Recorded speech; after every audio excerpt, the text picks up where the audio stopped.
अस्सलाम वालेकुम जी।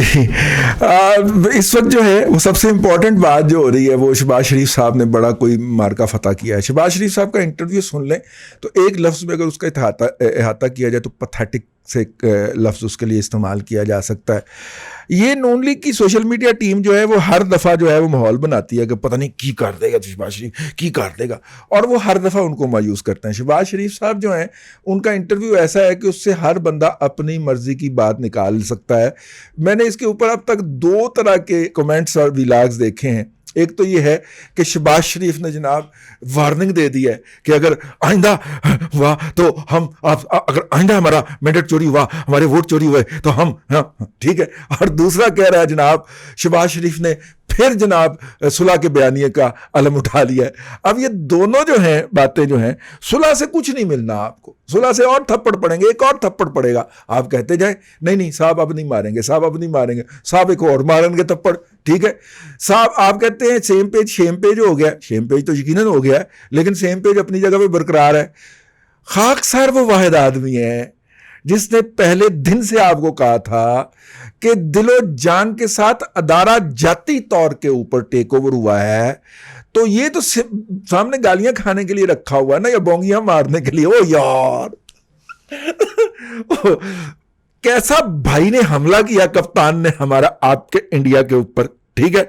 आपको तरथली पड़ गई। अब मैं देख रहा हूं तसव्वुर की आंख से, नई दिल्ली के अंदर लोग टेबलों के नीचे छुपे हुए हैं, और जो कल छुट्टी करके घर गए हैं, कल तो खैर संडे था, लेकिन जो भी छुट्टी करके घर जा रहा है वो राशन लेके देता था। यार हमारे कप्तान ने कैसा हमला किया भारत के ऊपर।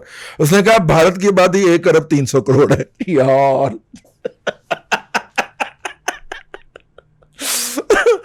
ओ कप्तान जी, 300 करोड़ का मतलब 3 अरब रुपया ही होता है, 3 अरब नफूस ही होता है। 1 अरब 300 करोड़ का मतलब है भारत की आबादी 4 अरब हो गई। और भारत में तो तरथली मच गई है इस बात के ऊपर, वो हमारी आबादी 4 अरब हो गई, हम साए में बैठे कप्तान को पता चल गया, हमें पता नहीं चला। वो अन्याय हो गया भाई, अन्याय हो गया। वो भाईजान वहां के ऊपर तो उनकी जो प्लानर्स हैं वो सर पकड़ के बैठे हुए हैं कि 4 अरब की आबादी को खाना खिलाना पड़ेगा, तो यहां पे तो गंदम जो है वो $10 फी किलोग्राम हो जाएगी, क्योंकि ये ज्यादातर गंदम खाते हैं ना हमारे जो सब कॉन्टिनेंट के लोग हैं, उनका जो मेन बेसिक खाजा है वो गंदम है। वो 4 अरब, दुनिया की आबादी कितनी है? 6 अरब है, 7 अरब है, ठीक है। भारत की आबादी 4 अरब।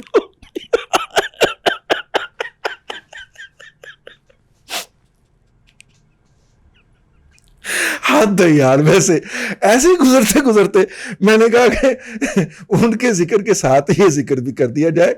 तो शहबाज शरीफ साहब की पॉलिटिक्स जो है उसका मैंने आपको जुजाफे कल निकाल के दिखा दिया था, और वो अभी तक वही सियासत पे खड़े हुए हैं।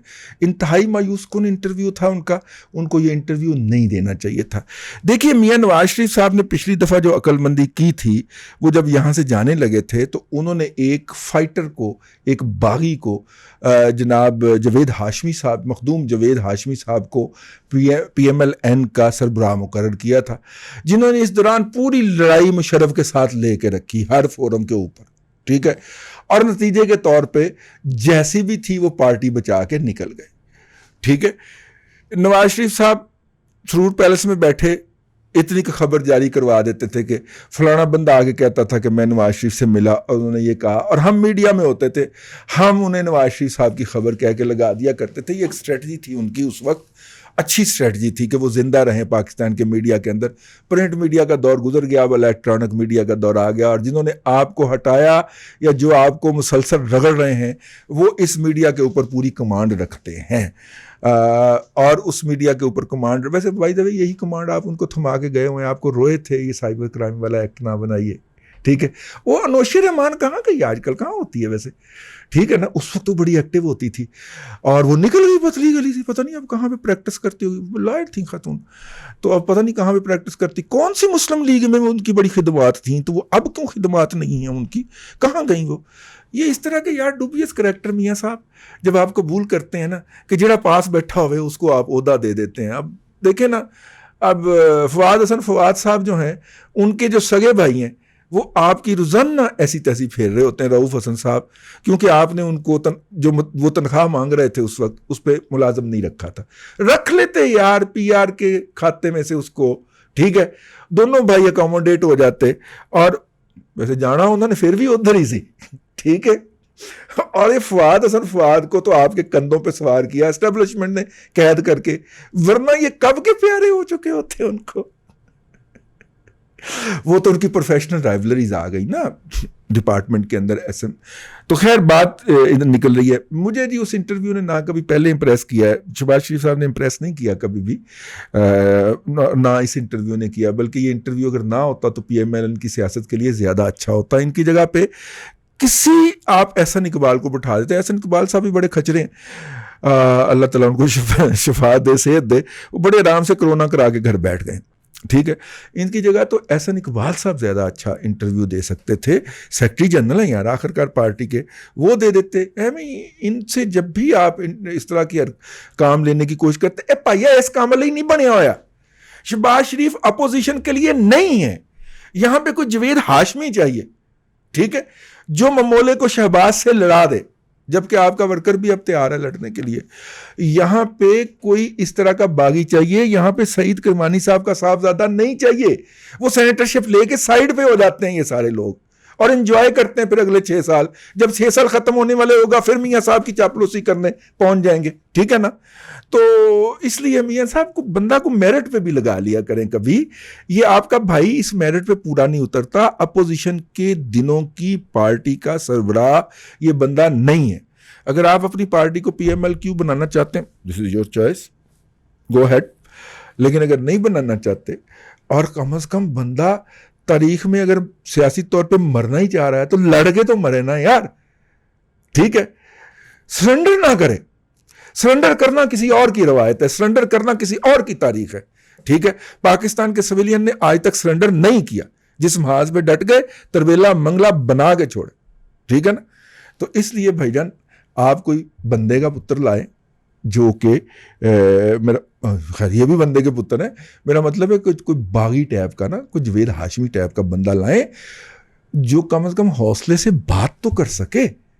इनको तो बात भी नहीं करने आती कि अरेंज इंटरव्यू देने वाले ये जो हैं साहब जो हैं ये। और वैसे बाय द वे इन्होंने रिहाई के बाद हर उस बंदे को इंटरव्यू दिया है जिन्होंने नवाज शरीफ और उनकी साहबजादी को गाली बकी है।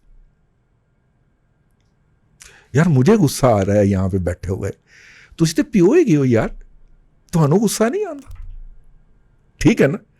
मतलब हर उस मीडिया पर्सन को ढूंढ के ये शख्स पहुंचा है जिसने नवाज शरीफ और मरियम को अपने प्रोग्राम के अंदर गाली दिलवाई है। ये मुझे समझ नहीं आई। मतलब ठीक है, भाइयों का ताल्लुक मोहब्बत अपनी जगह पे, लेकिन यार इतनी ये इस सियासी स्ट्रेटजी की मुझे समझ नहीं आती। हर वो शख्स जिसने मरहूमा कलसूम बीबी के ऊपर जुबान दराजी की थी, इस शख्स ने उसको सबसे ज्यादा इश्तिहार दिए, लेकिन फिर भी भाई होते हैं। चलें जी, आपके भाई हैं, आप जाने बेहतर जाने। तो बहरहाल जी मुझे तो उससे कोई नहीं हुई। अल्लाह आपकी सानिया अता करे और सानिया खल्के खुदा में तकसीम करने की तौफीक अता करे।